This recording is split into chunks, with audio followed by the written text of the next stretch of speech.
Oi gente, tudo bem com vocês? Bem-vindos ao Remodelado à Luz da Bíblia. E no vídeo de hoje vamos continuar a nossa série de mensagens sobre os componentes da doutrina. Esse episódio é o segundo, nós estamos falando da segunda parte desse tema e nós vamos trabalhar vários aspectos da nossa vida cristã e da doutrina de Deus. Aquilo que Deus espera, Deus quer que nós pratiquemos e aquilo também que Ele nos ensina na sua palavra. Mas antes, vamos começar?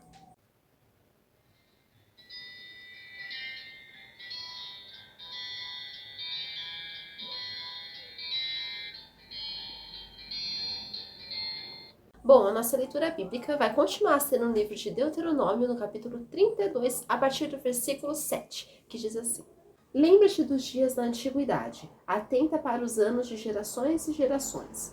Pergunta a teu pai e ele te informará, aos teus anciões e eles te dirão. Quando o Altíssimo distribuía as heranças às nações, quando separava os filhos dos homens uns dos outros, fixou os limites dos povos segundo o número dos filhos de Israel, porque a porção do Senhor é o seu povo, Jacó é a parte da sua herança. Achou-o numa terra deserta e num ermo solitário povoado de uivos. Rodeou e cuidou dele, guardou-o como a menina dos olhos. Como a águia desperta a sua ninhada e voeja sobre os seus filhotes, estende as asas e tomando-os os leva sobre elas. Assim só o Senhor o guiou, e não havia com ele Deus estranho. O primeiro componente que nós vemos aqui da doutrina é a lembrança. É a memória que Deus quer que aquele povo se lembre, que Deus quer que aquele povo exerça. Então aqui a gente pode perceber sempre Deus falando da memória, sempre. Então ele usa esse memorial para que nós, o seu povo, usemos para que nós nos convertemos a ele. Porque quando aquele povo lembrasse do passado ali, daquilo que eles já tinham vivido com Deus, eles iam examinar o presente. E se o presente estivesse fora dos padrões, dos parâmetros bíblicos, o plano de Deus é que eles voltassem para ele.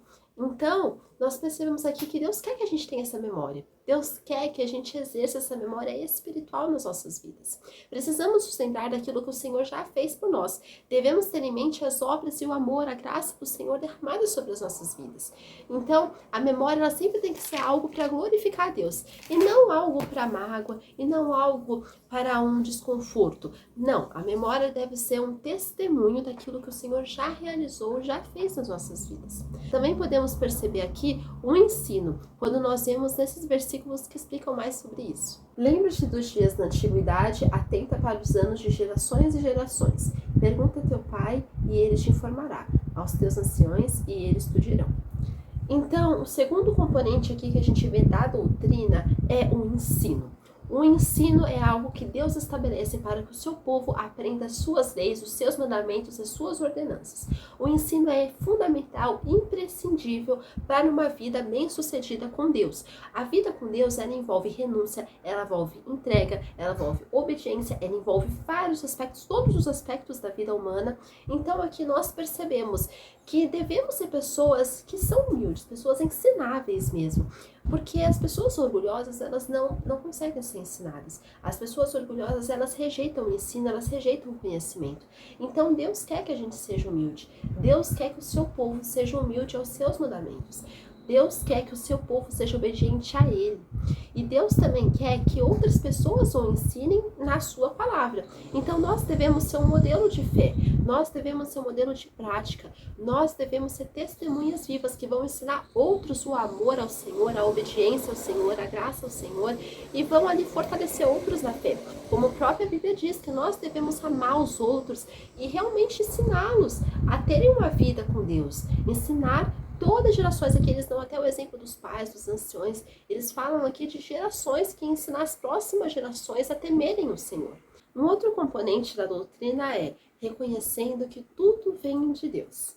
E isso a gente vê claramente no versículo 8, que diz assim: Quando o Altíssimo distribuía as heranças às nações, quando separava os filhos dos homens uns dos outros, fixou os limites dos povos, segundo o número dos filhos de Israel. Então aqui, Deus quer nos ensinar que a gente deve reconhecer em tudo até nas coisas ruins que acontecem nas nossas vidas, serve para nossa edificação, serve para que nós aprendamos com elas e serve para que nós venhamos ter mais o temor de Deus, para que nós venhamos ter o discernimento para saber discernir aquilo que vai ser usado, mesmo na tristeza, mas para nossa edificação. Então, nós devemos sim pensar nisso, nós devemos reconhecer Deus em tudo, nós não devemos pensar que Deus ele vai estar ali separado das nossas vidas, ou então que só as coisas boas pertencem a Ele. Muitas vezes coisas ruins vão cooperar sim para o nosso bem, as coisas ruins vão servir para nos ensinar, as coisas ruins vão servir para nos exortar em muitas coisas, e vão servir até como um alerta para que nós não erremos mais nas áreas que antes, lá no passado, a gente errou. Vão servir como esse alerta, esse sinal amarelo ali, para que nós, e até vermelho, para que nós não ultrapassemos certas barreiras, para que nós não ultrapassemos certos limites que o próprio Deus já estabeleceu. Então, também nós podemos ver outro componente da doutrina muito importante no próximo versículo. Quando separava os filhos dos homens uns dos outros, fixou os limites dos povos segundo o número dos filhos de Israel. Vemos aqui, nesse mesmo versículo, também o ponto de separação. Deus também separa os seus. Deus também separa e vai separar o joio do trigo. Ele diz na palavra dele que o joio vai ser separado do meio do trigo. Então o Senhor sabe quem são os dele, o Senhor sabe quem serve a ele, o Senhor sabe quem são os seus filhos. E o Senhor não quer que nós nos amoldemos com o mundo, com a cultura do mundo. Deus não quer que nós nos amoldemos ao sistema corrupto humano. Muito pelo contrário, Ele quer que nós perseveremos na fé. Perseveremos nos seus ensinos, nos seus mandamentos, perseveremos naquilo que procede dele, naquilo que vem dele. Nós não podemos nos macular com as coisas do mundo. Por mais que nós moramos aqui no planeta Terra, nós não podemos nos amoldar pelos costumes daqui. Deus nos separa de pessoas e também precisamos querer nos separarmos de pessoas e de situações, de coisas que não edificam, de coisas que não são de Deus. Então, por exemplo, se tem ali uma roda de amigos ali, né, de uma pessoa escarnecendo de Deus, escarnecendo das coisas de Deus, escarnecendo de coisas sérias, nós devemos fazer o quê? Nos separar. Não querer ter esses amigos perto de nós, porque ali se a gente prega a palavra e eles não querem, rejeitam a Deus, então nós devemos também manter a distância, orar para que Deus converta essas pessoas, mas mantemos a distância. Não adianta querer misturar luz e trevas, não dá, não tem combinação. Então, ou nós somos de Deus, ou do maligno. Então, muitas vezes, esse conceito está sendo muito abalado hoje, né? Hoje, infelizmente, as pessoas estão colocando os costumes do mundo, os costumes pagãos dentro da igreja. Então, de repente, não é mais pecado fazer várias outras coisas que antes até eram no passado reprovadas, mas hoje não. Por quê? Porque entrou essa mistura e isso é reprovado totalmente perante Deus. Nós podemos perceber aqui na palavra que o Senhor separava até os filhos dos homens uns dos outros. O Senhor vai separar naquele grande dia os filhos das trevas, os filhos da luz. O Senhor vai separar aqueles que são joio daqueles que são trigo. Nós também podemos perceber os limites, que também está nesse versículo falando dos limites que Deus estabelece. O Espírito Santo nos coloca limites para o nosso próprio bem.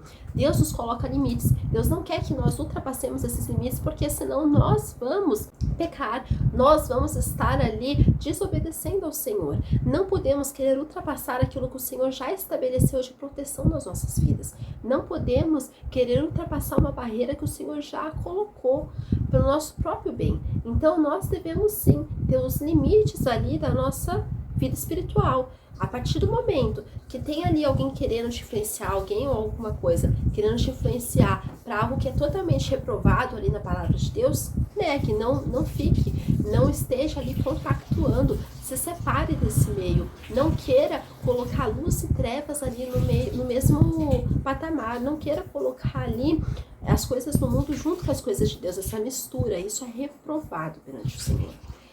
Outro versículo muito importante também para a gente estudar os componentes da doutrina é o versículo 9, que diz assim: porque a porção do Senhor é o seu povo, Jacó é a parte da sua herança. Nós vamos falar agora da posse exclusiva de Deus. Nós pertencemos a Deus porque o Senhor Jesus nos comprou na cruz com o seu sangue.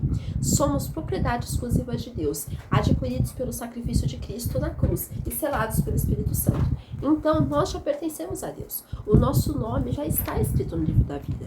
O nosso nome está no céu, arrolado lá no céu. E há um memorial perante o Senhor, sabe? Daqueles que servem a Ele, daqueles que obedecem a Ele.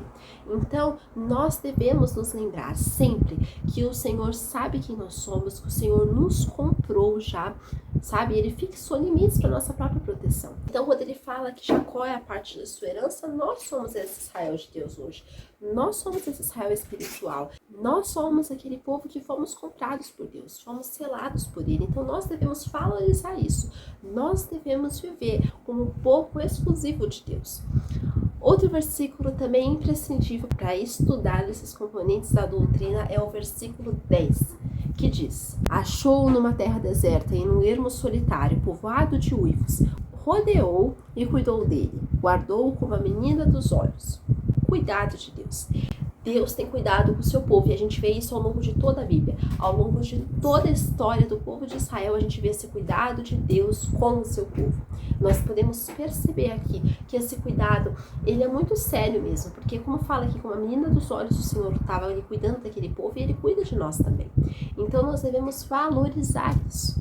Nós devemos zelar por esse cuidado mesmo com a nossa vida espiritual. O Senhor tem uma história de cuidado e amor conosco. Ele nos formou, Ele nos adquiriu, Ele nos fez, e nós devemos sim toda a honra, toda a glória, toda a obediência a Ele, pois Ele é nosso Pai. Então, Ele nos protege, Ele nunca vai nos abandonar. O cuidado dEle para conosco, o seu amor é infinito, a sua graça, a sua misericórdia é infinita. Então, nós também devemos estar alinhados com os planos de Deus, nós devemos estar alinhados com os planos do céu. E essa mensagem eu quero deixar com vocês hoje, que nós realmente venhamos a cada dia mais nos aprofundar mais e mais e mais nos mandamentos do Senhor, nas coisas que Ele tem para nós, nos todos os seus ensinos que Ele fala aqui na palavra dEle. Fique com Deus e até o próximo vídeo. Tchau!